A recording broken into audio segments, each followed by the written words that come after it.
Welcome back, everybody. Okay, parents, the countdown to Halloween is officially on. And while you're probably excited about all the fun that the kids are going to have, you're also probably a little nervous about all the treats that are coming home and also how to deal with them. Well, our next guest is here to help make sure we have a stress-free Halloween. Please welcome to the show, parenting coach Tia Slightum. Welcome to the show. Thank you for having me. Thank you. Okay, we're going to start maybe the most obvious place. That's candy. I feel like that's battleground zero for most households. So your tips on how we manage candy at this time. I know. Candy is a constant battle, usually because we wait for the candy to come into our home before we actually deal with. We are not going to start on Halloween. We are going to start now. Tip number one is to start the conversations early with your kids. What are your boundaries around candy? What do you expect when the candy comes home? Do not wait for the candy to enter to have those conversations. Your kids are born with two predetermined jobs. One is to please you, which we all love, but the second is actually to push boundaries until boundaries are found.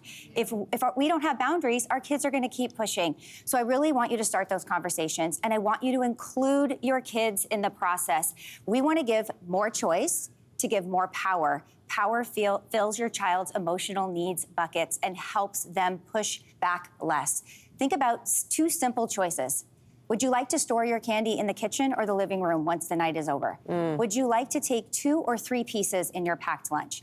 Give that choice to give that power. Okay, let's go into this because like there seem to be two schools of thought often when it comes to the candy. One on Halloween night is like, just let them go buck wild in the hopes that like, right? In the hopes that they'll just kind of gross themselves out and it'll be done with it. The other school of thought is the one that I was raised with, which is like we got allocated like 2 pieces every day, and that was it. And it just made it go on forever until I guess the Halloween candy disappeared. What is your recommendation?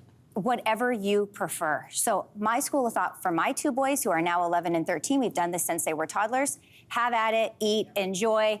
Honestly, I put Halloween candy out in bowls 2 to 3 weeks before Halloween. The first day, ooh, they're in it, there's wrappers, they're in it, and then pretty soon, Halloween comes, they don't even care about the candy in their bag because they've already had it, the novelty is off. But if you really, really, really want boundaries, include your kids in the process. Do you want to have 10 pieces a day or 12? And lastly, don't hold that candy over them as a punishment. If you don't do your homework, no candy. If you're not ready, no candy. This is going to cause more power struggles. Hold your end of the bargain up. If you give a boundary of 10 candies, hold that end up on your side. Okay, you're liking that one. You know, fast forwarding to a week from tonight will be Halloween, and I feel like that night also because I don't know, high potential for meltdowns. There's like sugar in their body that they haven't seen. It's like insulin's off the charts, I'm sure. And then it's, you know, they're gonna maybe be up later than usual. The adrenaline is going from running through and getting candies. So how do we manage like the big feelings so that the night itself isn't ruined? Yeah, so know your kids and their limits.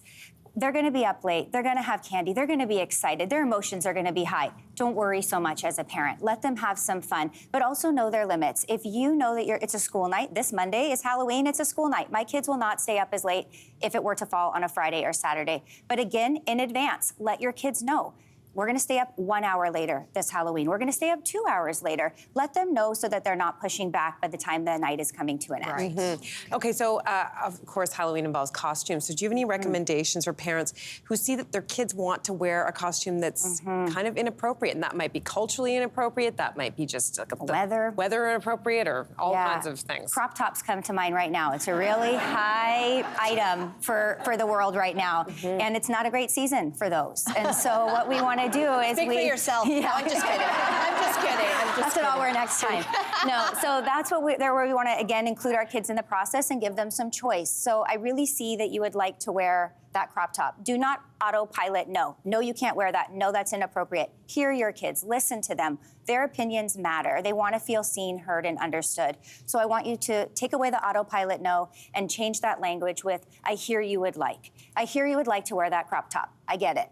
Unfortunately, it's a little too cold outside. 2 choices. You can either wear a pair of pants that are a little higher to meet the crop top, or you can wear a longer top with the pants that you've chosen. You pick, you decide. Again, give them power, give them choice, work with them to come up with a solution. I feel like my husband's writing this down as he's listening, right? For you? To talk to you. Okay. Exactly. Okay, let's talk about trick-or-treating alone. Depending on the age of your child, there's gonna come up to that age where they're like, no, I'm ready to go out by myself. So how do we navigate when is the right time that we are okay to let them go on their own? What are the parameters that we should be following here? We really need to build our children's independence. When they are independent, they feel so great. They feel capable. It fills their emotional needs buckets. We need to give them the opportunity to be independent. So that can start really with baby steps. So if you have younger kids, you're obviously going to go up to the door with them. You're going to role model how to trick or treat. You're going to help them build that confidence. As they get older, you might stand at the edge of the walkway and let them go up all by themselves. As they get a little older, like my 11-year-old, we'll stand at the end of the block, let them run the whole block with their friends and come back for a meet point. My 12, now 13-year-old goes out with his friends alone, so we have a safety checkpoint. If they text, great. If they don't text, have them come home or meet you at a certain block point so you know that they're okay. Every 30 minutes, I want you to checkpoint or text me. Here are the 5 blocks we're going to stay on. These are the places we don't go. Here's why. Again, include them in the process, come up with a plan, and know your child to know that you feel that they're going to be responsible out in the world. Oh my God, we just went through this with our kids. We did. We did. I forgot about this. Yes. They were together and they were alone and away from us. And Cynthia and I were like, "Are they okay? Yeah. Are they okay? Yeah. Are they okay? Have they been taken? They haven't been taken." They were in the distance. We could see them. Yeah. It was stressful. Oh Anyway, my gosh, yeah. it was so. It's so good for them. Yeah. So good for them to have It that was independence. actually. It And was. good for you guys. Yeah, thanks. We Still did. recovering. We did that. Still recovering. Still recovering. This is so timely. I think it's a great time. Parents have a week To start prepare. these conversations. Yeah, so prepare. that's perfect to have you here. Thank you so much for joining us. Thank you so much for having me. So good. I feel empowered. Yep. We're going to be back right after this. Hey there! Wasn't that great? Do you know where you can find some equally good content? Our YouTube page. It's filled with discussions, debates, and some laughs. Head there now, like and subscribe.